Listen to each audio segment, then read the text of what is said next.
លំហាត់នេះតកតងទៅលើការបន្ថែមប្រាក់មុននេះអញ្ចឹងក្នុងនេះចង់និយាយថាប្រសិនបើបុគ្គលិកភេទប្រសិនបើមានពីរលក្ខខណ្ឌយើងត្រូវប្រើ n ណាប្រសិនបើបុគ្គលិកហ្នឹងគាត់ភេទហ្នឹងជាភេទស្មើនឹងភេទស្មើនឹងភេទស្មើនឹងភេទប្រុសស្មើនឹងភេទប្រុសស្មើនឹងភេទប្រុសអញ្ចឹងមួយលក្ខខណ្ឌទៀតគឺអីគេបុគ្គលិកនឹងគាត់ជាភេទប្រុសហើយគាត់មានអាស័យដ្ឋានហ្នឹងនៅទីក្រុងភ្នំពេញទៀតអាស័យដ្ឋាន feel អីគេ address ស្មើនឹងទីក្រុងភ្នំពេញទៀតស្មើនឹងភ្នំពេញ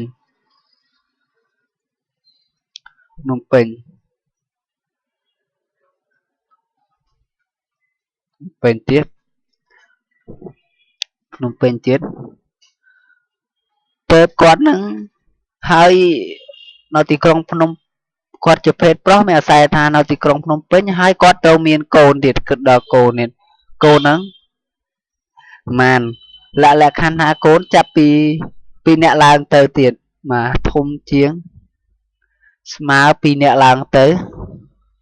បាទទៅគាត់ទទួលបានបុណ្យប៉ុន្មានបុណ្យ30ហើយភេទប្រុស30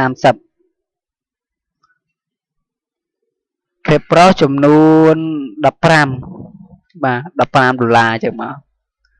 បើសិនដូចគ្នានឹងដែរភេទស្រីត្រូវទទួលបាន$30អញ្ចឹងដូចគ្នាចឹងមកប្រសិនគាត់មានអីខ្លះគាត់មានទី1ភេទហ្នឹងស្មើនឹងភេទហ្នឹងស្មើនឹងភេទស្រីហើយត្រូវមានអាស័យដ្ឋាននៅទីក្រុងភ្នំពេញទីស្ថានភ្នំពេញ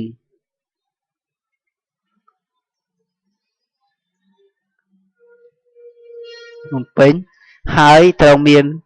កូននឹងចាប់ពី2អ្នកឡើងទៅបុណ្យហ្នឹង30ប្រសិនបើខុសពីលក្ខខណ្ឌខាងលើហ្នឹងមិនប្រសិនបើ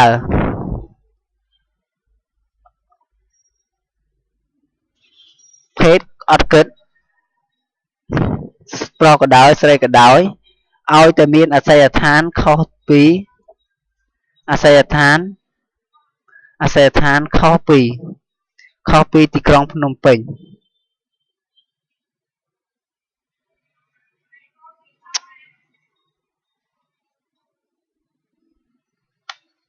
ភ្នំពេ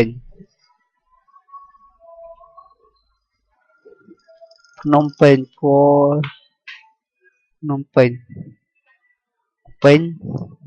ហើយមានកូនលើសពី2នាក់ធំជាងស្មើនឹង2ឲ្យតែមានលក្ខខណ្ឌ2លក្ខខណ្ឌហ្នឹងគឺត្រូវបុណ្យ30ដែរ$30ដែរបើខុសពីលក្ខខណ្ឌហ្នឹងមានន័យថាគាត់គ្មានបុណ្យចឹងដាក់មកខុសពីលក្ខខណ្ឌខាង3ខាងលើហ្នឹងគាត់ no វាយអត់ត្រូវចឹង no bonus បើមកចូលបានបិទប៉ុណ្្នឹងវិញមកបាទអញ្ចឹងលក្ខខណ្ឌទី1ហ្នឹងចង់និយាយថាប្រសិនបើគាត់មានភេទប្រុសអាស័យដ្ឋាននៅក្នុងទីក្រុងភ្នំពេញហើយគាត់មានកូនចាប់ពី2អ្នកឡើងទៅគាត់ត្រូវបានបូនើងចំនួន15ប្រសិនបើគាត់មានជាភេទស្រីអាស័យដ្ឋាននៅទីក្រុងភ្នំពេញហើយគាត់មានកូនលើសពី2អ្នកឡើងទៅបូនើ30ប្រសិនបើគាត់មិនអត់គិតព្រោះស្រីទេឲ្យតែអាស័យដ្ឋានគាត់ខុសពីទីក្រុងភ្នំពេញហើយគាត់មានកូនលើសពី2នាក់ទៅបូនើចំនួន30 បើខុសពីនឹងមានន័យថាខុសពីលក្ខខណ្ឌខាងលើហ្នឹងគឺ no bonus បាទចឹងនេះអាស័យដ្ឋានទៅ bonus ហើយម្នាក់អាស័យខុសពីហ្នឹងមិន bonus ទេបាទអញ្ចឹងកន្លែងនេះយើងដាក់មកធម្មតា total salary ក៏ដាក់សញ្ញាស្មើអញ្ចឹងមកយើងដាក់លក្ខខណ្ឌចោលមក percent បើស្មើនឹងអីគេ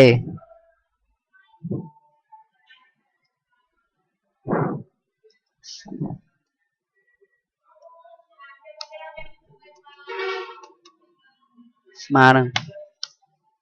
no bonus no bonus ចឹងមក